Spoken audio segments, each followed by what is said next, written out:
Hai Sobat Cilik, dengan Wutata, sahabat yang menemani kamu sebelum tidur. Untuk sahabat cilik, jika ada permintaan mendengar dongeng lainnya, silahkan tulis judul dongeng di kolom komentar. Dan jangan lupa klik tombol like, share, and subscribe ya. Selamat mendengarkan. Abu Nawas diselamatkan Egrang. Sang raja yang sudah tertipu 3 kali oleh Abu Nawas ingin menguji kecerdasannya. Ia pun mengusir Abu Nawas dari negaranya. Kalau sampai besok Abu Nawas masih menginjakkan kaki di negara itu, ia akan dijebloskan ke penjara. Abu Nawas sangat sedih mendengar perintah raja, namun tak kehilangan akal dan mencari cara untuk menyelamatkan diri. Keesokan harinya, 2 pengawal istana pergi ke rumah Abu Nawas.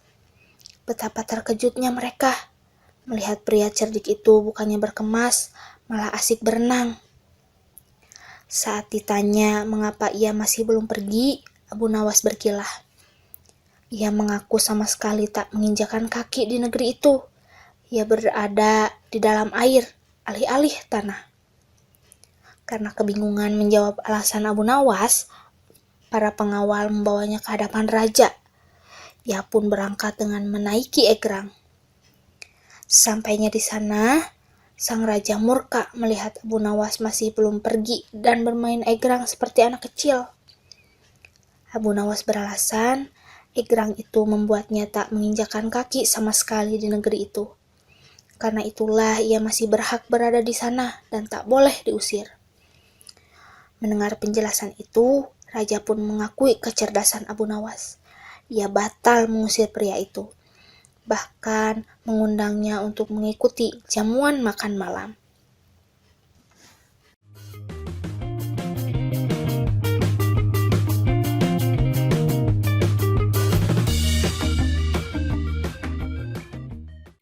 Hai Sobat Cilik, dengan Wutata, sahabat yang menemani kamu sebelum tidur.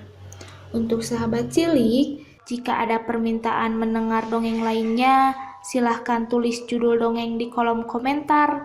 Dan jangan lupa klik tombol like, share, and subscribe ya. Selamat mendengarkan. Putri Junjung Buih. Dahulu kala, hiduplah 2 bersaudara yang memimpin kerajaan Amuntai di Kalimantan. Mereka adalah Patmaraga atau Raja Tua dan Sukmaraga atau Raja Muda. Meski memimpin kerajaan bersama-sama, mereka bisa berbagi tugas dengan baik, sehingga jarang berselisih paham.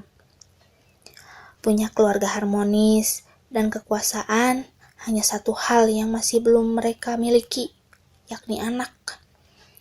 Sukmaraga sang adik terutama sudah mendambakan keturunan, sehingga ia rela menempuh berbagai macam cara.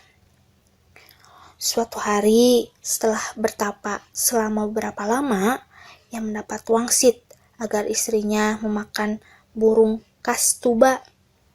Ternyata wangsit tersebut manjur. Istrinya hamil dan melahirkan sepasang anak laki-laki kembar.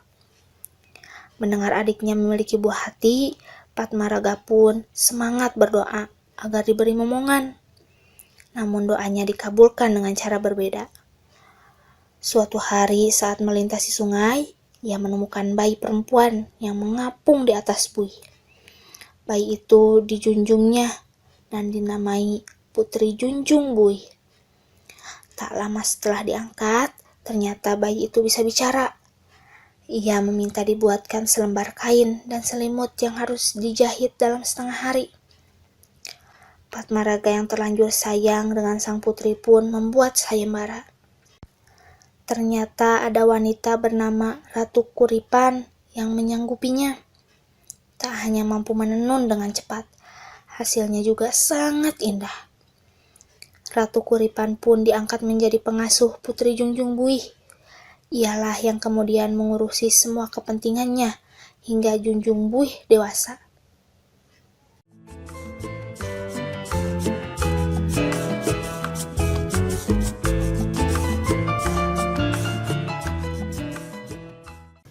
Hai Sobat Cilik, dengan Wutata, sahabat yang menemani kamu sebelum tidur. Untuk sahabat cilik, jika ada permintaan mendengar dongeng lainnya, silahkan tulis judul dongeng di kolom komentar. Dan jangan lupa klik tombol like, share, and subscribe ya. Selamat mendengarkan. Deda dan 5 butir kentang. Dulu di tanah Jawa, hiduplah seorang pencari kayu bakar bernama Deda. Dia bersama istri dan ketiga anaknya hidup sederhana. Gubuknya sangat sederhana dan terletak di pinggir hutan. Saat itu sedang musim hujan. Sudah seminggu turun hujan dan tak kunjung berhenti. Padahal hal ini membuat Deda bersusah hati. Pasalnya, ia tak bisa mencari kayu bakar dan ia tak bisa mendapatkan uang untuk makan keluarganya. Dengan resah, kemudian istrinya berkata, "Suamiku, persediaan makanan sudah sangat menipis. Kita hanya punya 5 butir kentang, dan itu pun tak cukup untuk makan kita sekeluarga. Aku tahu, tolong bersabarlah sedikit lagi. Semoga besok tak hujan, dan aku bisa pergi ke hutan mencari kayu. Sisa kentang itu biarlah untuk anak-anak saja," jawab Deda. Sore itu ada seorang pengemis yang kedinginan dan kelaparan. Pengemis itu mengetuk rumah Deda. Pengemis itu terlihat kelaparan dan ia pun tak tega. Akhirnya ia memberikan 5 butir kentang supaya bisa dimakan si pengemis. Pengemis itu memakan 4 butir kentang lalu berkata, "Untuk membagi 1 kentang yang tersisa menjadi 5. Saat ia membagi kentang tersebut, kelima irisan tersebut berubah menjadi 5 buah kentang. Jika 1 butir diiris lagi, maka akan bertambah terus. Karena keajaiban tersebut, kini keluarganya tak kekurangan lagi.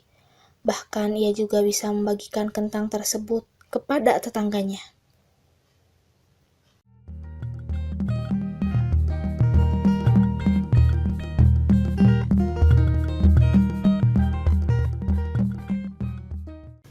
Hai Sobat Cilik, dengan Wutata, sahabat yang menemani kamu sebelum tidur. Untuk sahabat cilik, jika ada permintaan mendengar dongeng lainnya, silahkan tulis judul dongeng di kolom komentar. Dan jangan lupa klik tombol like, share, and subscribe ya. Selamat mendengarkan. Asal muasal kantung tupai. Suatu malam, induk tupai sedang bermain dengan anaknya. Tiba-tiba datang kelelawar besar dan menculik anaknya. Kelelawar membawa anak tupai ke sarang mereka di gua. Induk tupai menangis sedih. Saat itu serigala yang kebetulan lewat mendengar tangisan induk tupai. "Ada apa, Ibu Tupai?" tanya serigala. "Kelelawar telah menculik anakku," kata induk tupai. "Aku akan menyelamatkan anakmu," kata serigala. Induk tupai menunjukkan gua sarang kelelawar. Serigala pun masuk ke gua itu. Tak lama ia keluar lagi sambil berlari. Tubuhnya penuh bekas gigitan kelelawar. "Maafkan aku, Ibu Tupai, aku tak mampu menyelamatkan anak-anakmu." Menangislah induk tupai karena bersedih harimau gagal. Saat itu, kelinci mendengar tangisan induk tupai. Akhirnya ia menghampiri induk tupai. "Aku akan menyelamatkan anakmu," kata kelinci. Kelinci pun masuk ke sarang kelelawar. Tapi seperti serigala, kelinci pun lari keluar dengan tubuh luka bekas gigitan kelelawar. "Maafkan aku, Ibu Tupai, aku tak bisa menyelamatkan anakmu." Induk tupai semakin mengkhawatirkan nasib anaknya. Serigala dan kelinci yang sangat gesit pun tak bisa menghindari gigitan kelelawar. Lalu kura-kura datang menghampirinya. "Aku akan membebaskan anak-anakmu," kata kura-kura. Kura-kura pun segera masuk ke dalam gua. Ribuan kelelawar menyerang kura-kura dari atas. Tapi gigi mereka tak bisa melukai tempurung kura-kura yang keras. Perlahan tapi pasti, kura-kura akhirnya bisa menyelamatkan anak tupai. Kemudian, kura-kura keluar dari gua dan membawa anak tupai pada induknya. Lalu kura-kura merobek perut induknya, yaitu induk tupai, dan menyimpan anak tupai itu dalam perut induk tupai. "Simpanlah bayimu di kantong ini, agar tak diculik kelelawar," kata kura-kura. Sejak saat itu, tupai Amerika mempunyai kantong di perutnya.